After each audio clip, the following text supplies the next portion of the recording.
Long before the Renaissance, various civilizations had developed sophisticated ways to understand color. Thousands of years ago in India, artisans mastered the art of natural dyes, like indigo, madder, and turmeric. Weavers in Persia, the land of Afghanistan, Central Asia, they arranged color harmonies in carpets and paintings and textiles with precision. It reflects an early grasp of color balance. And in China, color was tied to philosophy. The 5 elements, wood, fire, earth, metal, and water, each corresponded to a specific color symbolizing balance in nature. So now we get to the Islamic Golden Age. Beginning in the 8th century, Islamic world became the center of global knowledge exchange. It preserved and expanded Greek, Persian, Indian scientific traditions, translating and advancing works in mathematics, astronomy, and optics.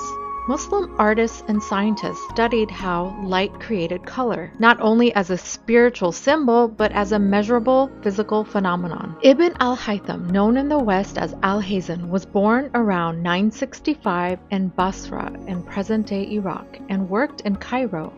Between 1011 and 1021, he wrote the 7-volume Book of Optics, Kitab al-Manazir. In it, he corrected ancient Greek theories that claimed that the eye emitted rays of vision. Instead, he proved that seeing and color perception occur when light reflects off objects and enters the eye. He conducted experiments with mirrors, lenses, and the camera, pioneering the modern experimental method.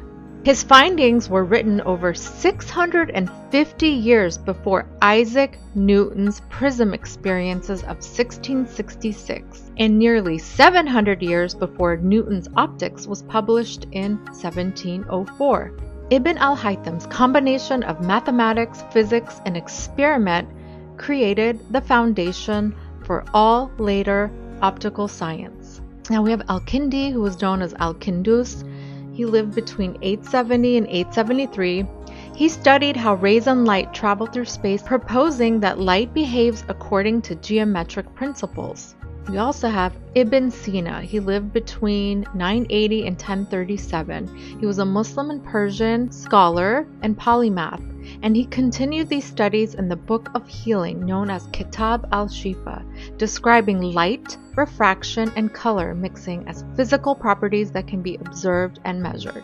Their writings were translated into Latin by the 12th and 13th century, entering universities in Europe and forming a bridge between ancient science and medieval European thought. Through Andalusia, which is present-day Spain, Sicily, and Venice, Arabic texts on optics, mathematics, and natural philosophy reached European scholars. Then we have Roger Bacon, who lived between 1214 and 1294. He cited Al-Hazen in his own works on optics, adopting his emphasis on experimentation and observation. Bacon's studies of reflection, magnification, and light directly echoed Al-Hazen's methods. For the next 4 centuries, Al-Hazen's Book of Optics remained one of Europe's most influential scientific works. Trade routes also carried color materials from east to west. Lapis lazuli from present-day Afghanistan became the source of ultramarine, the most precious blue in Renaissance art. Islamic artisans exported tiles, glass, and textiles with rich, balanced color patterns that inspired European crafts and painting. So by the time we get to the Renaissance, Leonardo da Vinci studied color, refraction, and visual perception.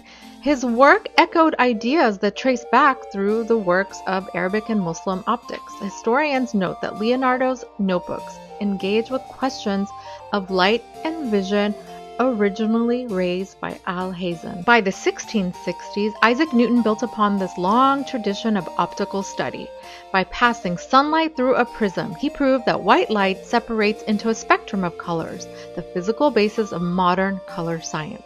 Newton's discoveries followed centuries of optical investigation that began with scholars of the Islamic Golden Age. By the 19th and 20th centuries, color theory entered the world of art and design. At the Bauhaus School, Swiss painter Johannes Itten taught systematic exercises in color harmony and temperature.